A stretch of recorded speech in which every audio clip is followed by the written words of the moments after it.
ఇక్కడ back combing start చేస్తాము.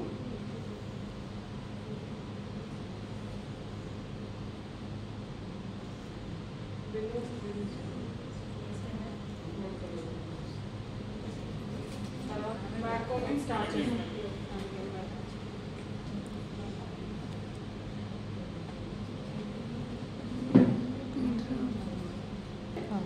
Back come చేయండి.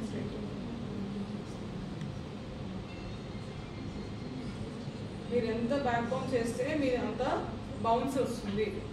మీరు బ్యాక్ కోమ్ ఏదో చేసామా అన్నట్టుగా అట్లాగే చేస్తే అది బౌన్స్ రాదు. ఈ పఫ్ ఎందుకు మీ ఏదైతే పఫ్ కానీ ఇక్కడ క్రౌన్ ఏరియా కానీ ఎందుకు రావట్లేవు అని అంటే మీరు చేసేటప్పుడు భయపడి ఎక్కువ బ్యాక్ కోమ్ చేయట్లేదు.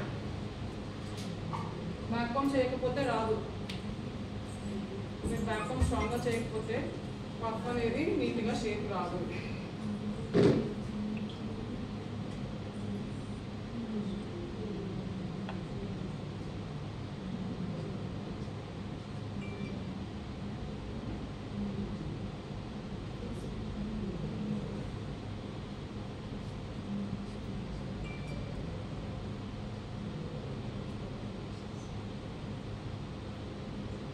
రూట్ వరకు ప్రెస్ చేయాలి. మీరు మొత్తం కింద వరకు ప్రెస్ చేయట్లేదు. చాలా మంది ఏం చేస్తున్నారు, బ్యాక్ కోమ్ చేసి హాఫ్ ఆపేసేసరికి ఏమవుతుందంటే కింద వరకు వెళ్ళట్లేదు. బ్యాక్ కోమ్ హాఫ్లో ఉండిపోతుంది. దానిపైన స్ప్రే చేశారనుకోండి ఆ హాఫ్లోనే ఆగిపోతుంది. మళ్ళీ మీరు తీయడానికి ట్రై చేస్తే రాదు. సో అప్పుడు షేప్ ఏమవుతుంది, స్టార్టింగ్ ఫ్లాట్, మధ్యలో బౌన్స్, మీకు రిమైనింగ్ ఫ్లాట్ అవుతుంది.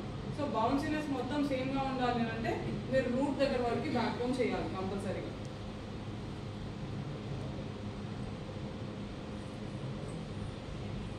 One by one horizontal section తీస్తూ బ్యాక్ కోమ్ చేస్తూ రావాలి. మీరు ఎంత థిన్ సెక్షన్ తీసుకొని ఎంత బ్యాక్ కోమింగ్ బాగా చేసుకుంటే అంత బౌన్సింగ్ వస్తుంది. కావాలంటే తగ్గించుకోవచ్చు.